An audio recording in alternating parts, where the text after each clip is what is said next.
오늘 성경 말씀은 요한계시록 15장 1절에서 8절 말씀입니다.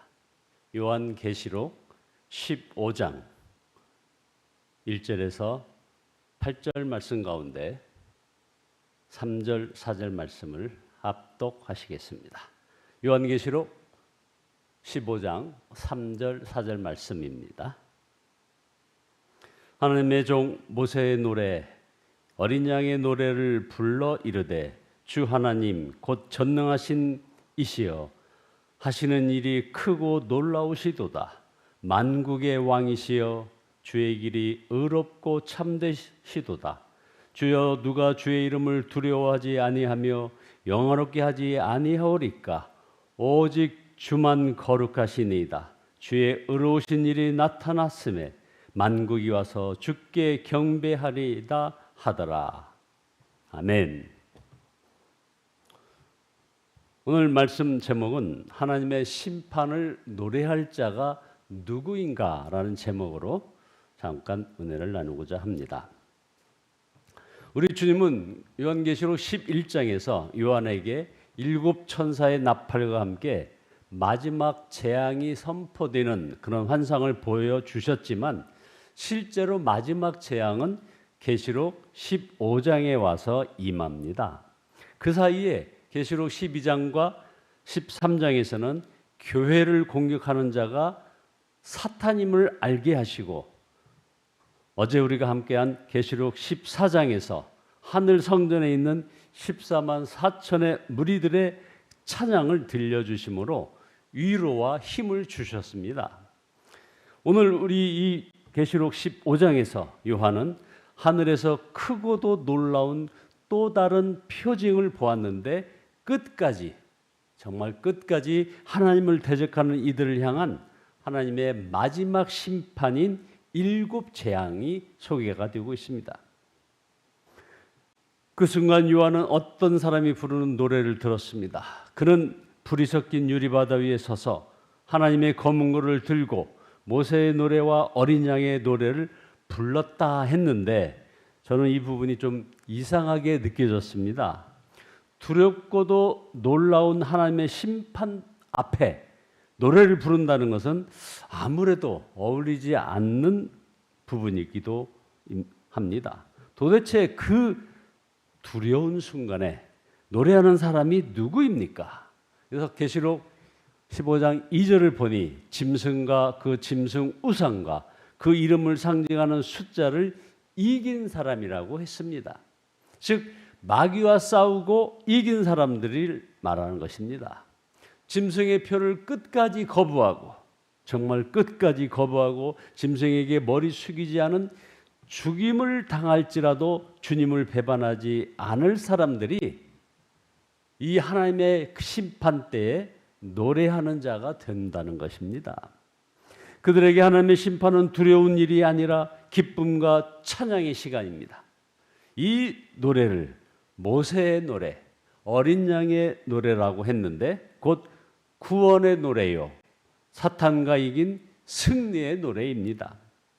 여기서 우리는 예수 믿는 자가 누구인가에 대한 답을 깨닫게 됩니다. 마귀와 싸우는 자입니다. 예수님을 믿는다고 하는 여러분은 마귀와 싸우는 자들입니까? 그들이 찬양하는 내용이 3절, 4절인데 한마디로 하나님의 심판 때 하나님의 위대하심과 의로심과 참되심과 홀로 거룩하심과 정의로운 행위가 밝히 드러나게 되었다는 것입니다. 그래서 계시록 15장 3절에 주 하나님 곧 전능하신 이시여 하시는 일이 크고 놀라우시도다. 만국의 왕이시여 주의 길이 의롭고 참되시도다. 주여 누가 주의 이름을 두려워하지 아니하며 영화롭게 하지 아니하오리까. 오직 주만 거룩하시니이다. 주의 의로우신 일이 나타났음에 만국이 와서 주께 경배하리다 하더라. 이 말씀은 제게 의로우신 하나님의 그 심판이 얼마나 찬양받을 일인지를 깊이 생각하게 해 주었습니다. 하나님을 믿지 못하겠다는 사람들이 흔히 하는 말이 있습니다. 이 세상을 보십시오. 이렇게 불의한 일이 많이 일어나고 억울한 사람이 많고 악한 자, 가진 자들만 배부른 세상인데 어떻게 하나님이 계신다고 믿을 수 있겠습니까? 실제로 이 세상에는 억울한 사람이 너무나 많습니다. 사연만 들어도 가슴이 먹먹해지는 일이 한두 가지가 아닙니다. 권력과 돈, 사회적인 지위 등으로 인하여 억울하게 죽거나 병든 사람, 재산을 잃어버리고 명예가 심각하게 더럽혀진 사람이 너무나 많습니다. 지금부터 7년 전이죠. 1908년에 1918년이죠. 전직 검사의 세례 간증, 세례를 받으면서 간증을 했는데 거기에서 터져나온 성추행 파문, 이것이 일파만파로 번지면서 그 유명한 미투 운동이 시작됐습니다. 핵심은 간단합니다. 성폭력은 인간성을 부인하는 반인륜적 범죄라는 겁니다. 그리고 힘을 가진 자에 의해 말 못하고 당했던 피해자는 평생 씻을 수 없는 육체적, 정신적 고통을 안고 살아야 했다는 거죠. 그들의 말할 수 없는 고통과 울부짖음을 이제야 우리 모두가 듣게 됐던 것이 바로 유명한 미투 운동입니다. 미투 운동으로 인하여 우리가 받은 충격은 성추행, 성폭력이 그동안 우리 사회 전반에서 자행되었다는 겁니다. 법조계, 여기가 아주 무섭죠. 아주 음란합니다. 문화계, 또 대학, 종교, 이게 우리 사회 모든 영역에서 벌어진 일이었습니다. 이 가운데 특이한 점은 교회가 예외가 아니었다는 겁니다. 2006년 미국 FBI에 의해서 추천 봉사상을 받은 사람이었고 2008년에는 한국 교계에 영향력 있는 목회자 10인 가운데 하나로 추천받았던 이 만민중앙성결교 이재록이라는 사람. 이 사람이 이제는 이단으로 바뀌어서 자칭 하나님이라고 하면서 교회 교인 5명을 성폭행을 하고 결국 신도 상습 성폭행으로 형 집행 중에 얼마 전에 죽은 바로 이 이재록이라는 사람, 그리고 정명석이라는 사람, 본인이 신의 직통 계시를 받은 사람이라고 하면서 약 8만 명의 신도들을 끌고 다니는 이 이단이, 그래서 이를 상대로 나는 신이다라는 다큐가 나왔고 또다시 얼마 전에는 나는 생존자다라고 하는 거기에 나온 그 인물 정명석, 성폭행으로 5년 형을 받고 출감됐다가 또다시 성폭행에 이어서 연결돼 가지고 결국은 올해 17년형이 확정된 이 사람, 지금 현재 나이가 만 79세인데 17년이 복용이 되면은 어떻게 되는 겁니까? 또 김기동의 그 귀신론, 물론 사망했습니다만 이 김기동의 귀신론, 여기에 이르기까지 이 모두가 다 아주 충격적인 성폭행과 성폭력의 사건들이 드러나게 되는 이 미투 운동의 결과였습니다. 자, 이들의 그 추악했던 과거가 드러나는 것, 이것을 보게 되면서 이처럼 우리는 정의, 공평, 정직을 상실한 시대에 살아가고 있는 것입니다. 그런데 하나님을 믿지 못하면 도무지 알지 못하는 것이 있습니다. 모든 악과 불의, 탐욕과 은밀한 죄가 심판받을 날이 반드시 온다는 것입니다. 그 심판의 날은 마귀와 싸우느라 말할 수 없는 고난을 당하였던 사람들, 억울한 자, 상처받은 자, 빼앗긴 자들에게 참으로 기쁜 날이 아닐 수 없는 것입니다. 그러니 요한계시록 15장에서 바로 그런 사람들이 노래가 터져 나왔다고 지금 얘기하고 있는 겁니다. 주변으로 밀려난 기독교라는 책을 쓰신 손보호 박사가 최근에 어느 모임에서 말씀을 전하면서 2015년 한 해 동안에 우리나라에서 위증으로 기소된 사람이 거의 한 2,500명인데 같은 기간에 일본에서는 불과 5명이었다는 겁니다. 이것을 상기시키면서 우리나라가 무려 약 한 350배나 많은데 인구수를 감안하면 무려 거의 700배나 위증을 하고 있다는 그런 통계를 인용을 했습니다. 당시 일본 기독교인은 인구의 1%도 되지 못하는 0.7%였고 한국 기독교 인구는 그래도 2010년대에는 약 20% 이상을 집계되고 있었습니다. 지금은 당연히 600만 이하로 떨어졌습니다만 이 손봉우 박사는 이 통계를 가지고 기독교인들의 존재가 그러니까 그 2010년대에 전 인구의 20%를 기독교인과 차지하고 있었던 그 통계를 가지고 기독교인들의 존재가 한국 사회의 정직에 기여한 바가 전혀 없다고 안타까워했습니다.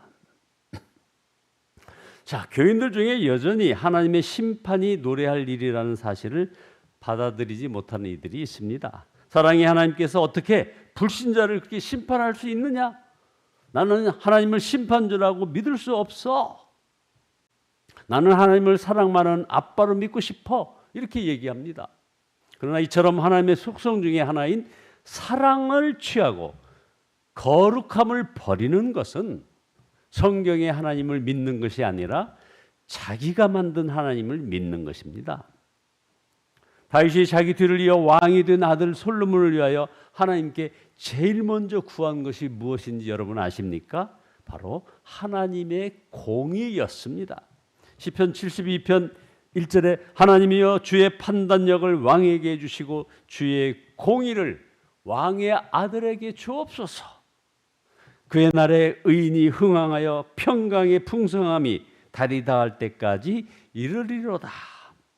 다윗이 이렇게 기도한 것은 하나님이 의로우신 하나님이심을 알았기 때문입니다. 여러분도 자녀 손들을 위하여 많은 기도를 하십니다.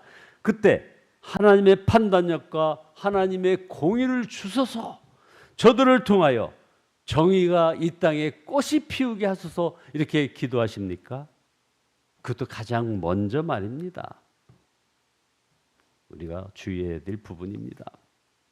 사도 바울은 오직 믿음으로만 구원받는다고 선언을 로마서에서 합니다. 8장 13절에 너희가 육신대로 살면 반드시 죽을 것이로되 영으로서 몸의 행실을 죽이면 살리니. 자, 구원받았다면서도 여전히 육신대로 사는 자는 진정으로 예수님을 믿는 자가 아닙니다. 하나님께서 십자가를 통해서 우리에게 주시려고 한 것은 단지 죄 용서만 아닌 것이죠. 하나님의 의로움을 덧입혀 주시려고 했던 것입니다. 하나님의 그 의로움. 그래서 로마서 5장 1절에 그러므로 우리가 믿음으로 의롭다 하심을 받았으니 우리 주 예수 그리스도로 말미암아 하나님과 화평을 누리자. 자, 그러므로 언제까지 죄 용서해 주신 그 은혜만 찬양하지 말고 하나님의 의를 입은 자로 살아야 하는 것입니다.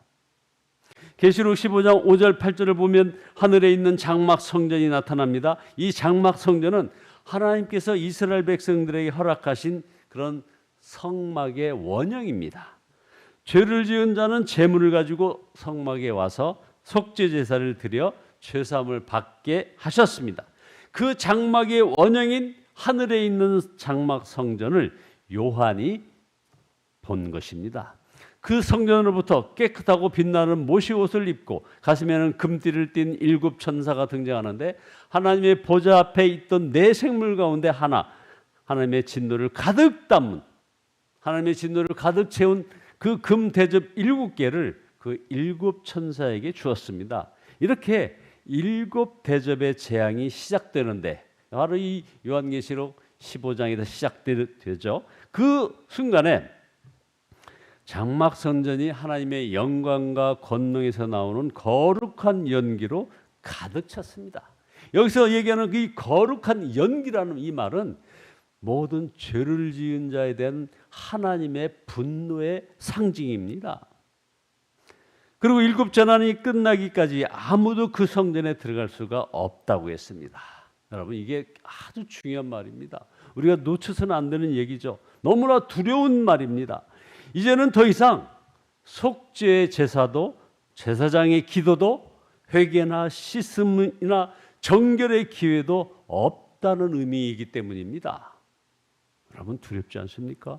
이 말씀에서 역설적으로 지금 우리가 얼마나 소중한 그런 은혜의 때를 살고 있는지 깨닫게 되는 겁니다. 그래서 우리가 항상 기도하면서 하나님께 영광을 올려드리고 그 다음에 회개의 기도를 계속 하는 것입니다. 그런 다음에 하나님의 그 인도하심의 은혜에 감사하고 그 다음 우리의 탄원을 하자, 이거 아닙니까?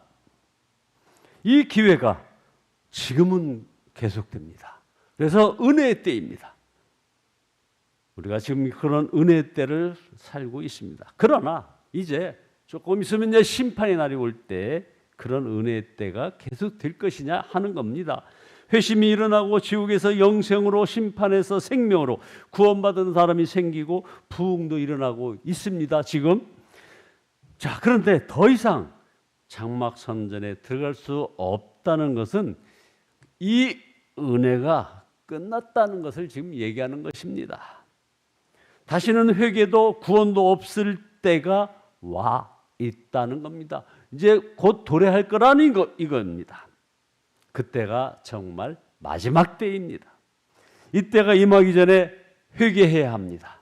하나님의 용서와 사랑만 알고 마귀를 두려워하며 은근슬쩍 그 마귀와 타협하며 산 사람은 하나님의 심판의 날 노래할 수가 없는 자에 속하는 것입니다. 여러분, 불의한 삶을 살게 하는 마귀와 싸우며 억울한 일을 당하는 자들을 돌보아야 합니다. 그렇지 않다면 예수 잘 믿는다, 예수를 바라보고 산다 하지 말아야 합니다. 더 깊은 은혜를 사모해야 하는 것입니다. 주님의 말씀에 귀를 기울여야 하는 것입니다. 그래서 마태복음 5장 6절에 의에 줄이고 목마른 자는 복이 있나니 그들이 배부를 것이며 의를 위하여 박해를 받는 자는 복이 있나니 천국이 그들의 것임이라. 하나님의 나라 백성, 하나님의 자녀는 두 가지 열매로 분별할 수 있습니다. 의를 행하는 것, 첫 번째 열매죠. 의를 행하는 것. 두 번째 열매는 형제 자매를 사랑하는 것입니다. 요한일서 3장 10절에 이러므로 하나님의 자녀들과 마귀의 자녀들이 드러나나니 무릇 의를 행하지 아니하는 자나 또는 그 형제를 사랑하지 아니하는 자는 하나님께 속하지 아니하니라. 여러분, 이거 참, 그러나 의를 행하는 것과 형제를 사랑하는 것을 다 잘 지키는 것이 저나 여러분들에게는 불가능한 일입니다. 형제를 사랑하려다 보면 이 정의로움을 포기할 때가 생깁니다. 의를 행하려다 보면 정의의 명분으로 우리가 잔인하고 아주 판단하는 그런 자리에 서게 되는 것을 우리는 늘 경험합니다. 그러니까 우리는 도저히 100% 사랑하며 또 100% 정의로울 수가 없습니다. 그러니 우리가 어떻게 이런 마귀와 싸워 이길 수 있습니까? 길은 하나 있습니다. 십자가의 예수 그리스도와 동행하는 것입니다. 예수님의 십자가에서만 100% 정의와 100% 사랑이 드러나는 것입니다. 여러분, 한 가지 예화를 소개하고 말씀을 정리하겠습니다. 간음하다가 현장에 잡힌 여인에게 이제 모든 그 남성들이 돌을 던지려는 사람들에게 우리 주님이 단호하게 말씀하셨습니다. 너희 중에 죄 없는 자가 먼저 돌로 쳐라. 주님의 말씀에 양심의 가책을 느낀 사람들이 하나둘 사라졌습니다. 그때 우리 예수님께서 여인에게 유명한 말씀을 하셨습니다. 너무나도 유명한 말씀입니다. 너무나도 은혜로운 말씀입니다.